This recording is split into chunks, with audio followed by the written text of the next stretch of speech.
पहले एक भतीजे के साथ गद्दारी और अब दूसरे भतीजे को साइड करने की तैयारी कर रहे हैं आरएलजेपी के राष्ट्रीय अध्यक्ष पशुपति पारस। पशुपति पारस पहले चिराग पासवान के साथ गद्दारी करते हैं, उनके पार्टी के सांसदों को अपने पाले में कर लेते हैं, पार्टी को अपने हाथों में ले लेते हैं और उसके बाद पार्टी टूट जाती है। और अब जिस भतीजे ने उनका साथ दिया उसको भी साइड करने की तैयारी पशुपति पारस कर रहे हैं।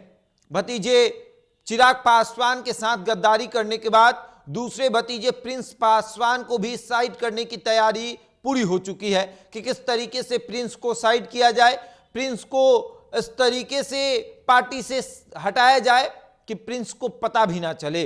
देखिए, पशुपति पारस की पार्टी आरएलजेपी को अब एनडीए में कोई भाव नहीं मिल रहा है और इस भाव ना मिलने की वजह से वो बौखलाए हुए हैं। बौखलाहट इतना है कि एक भी सीट मिले और वो सीट अपने बेटे को दिया जाए।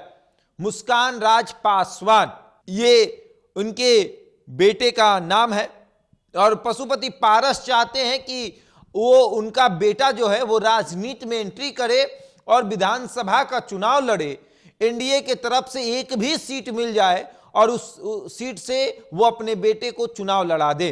प्रिंस पासवान जिस विधानसभा क्षेत्र से तैयारी कर रहे हैं उसी विधानसभा क्षेत्र से पशुपति पारस के बेटे को चुनाव लड़ाने की तैयारी हो रही है। एक ही विधानसभा क्षेत्र पर दोनों का दावा जो है वो ठोका जा रहा है। एक तरफ से प्रिंस पासवान कह रहे हैं कि देखिए, हम वहां से चुनाव लड़ेंगे, हम वहां जन्म लिए हैं, हम यहाँ खेले हैं, सबको जानते हैं। और पशुपति पारस अपना दिमाग लगा रहे हैं कि बेटे को वहीं से चुनाव लड़ाया जाए ताकि बेटा एक बार विधायक बन जाए, क्योंकि प्रिंस पासवान तो सांसद बन गए अपने पिता की सीट पर, चिराग पासवान सांसद बने अपने पिता के बदौलत।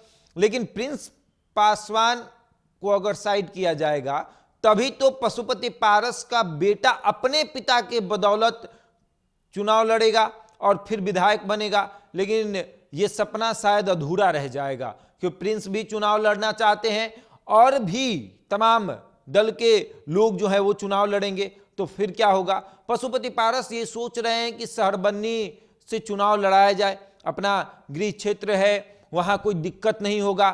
प्रिंस भी सोच रहे हैं कि हम वहां से चुनाव लड़ें, कोई दिक्कत नहीं होगी। अब प्रिंस और पशुपति पारस में आपसी विवाद शुरू हो गया है। ये विवाद भले आपको बाहर देखने को नहीं मिलेगा लेकिन अंदरूनी विवाद है।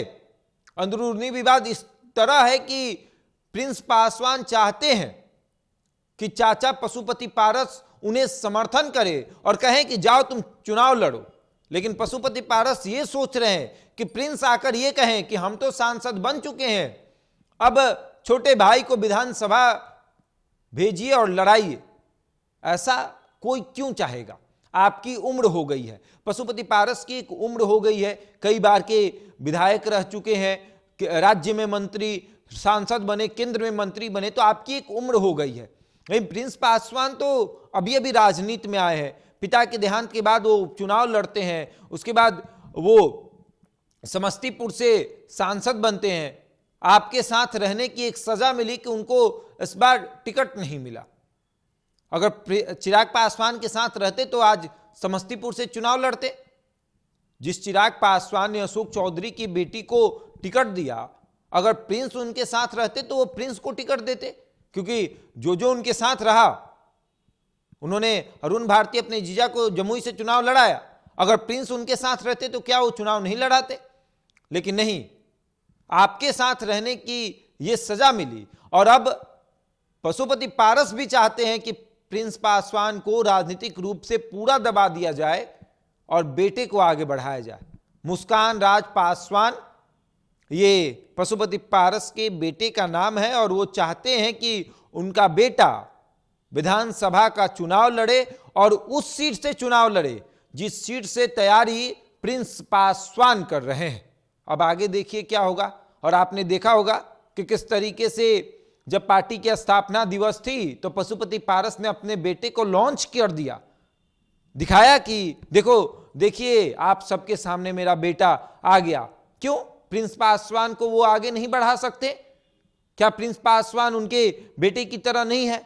लेकिन नहीं, प्रिंस पासवान को वो भतीजे की तरह मानते हैं और कहते हैं कि एक भतीजा के साथ जब गद्दारी हो चुकी है तो दूसरे के साथ करने में क्या दिक्कत है। और अब प्रिंस पासवान और पशुपति पारस में आपसी मतभेद चालू है। अब वो मतभेद जो है वो किस कदर जाएगा, क्या ये फिर पार्टी टूटेगी, अब आरएलजेपी टूटेगी तो क्या क्या बनेगी, ये भी देखने वाली बात है। क्योंकि एलजेपी टूटी तो एलजेपी आर बनी और फिर आरएलजेपी बनी, अब देखिए क्या क्या बनती है। बहरहाल इस खबर में इतना ही, बने रहे हमारे साथ और देखते रहे द इंडिया टॉप।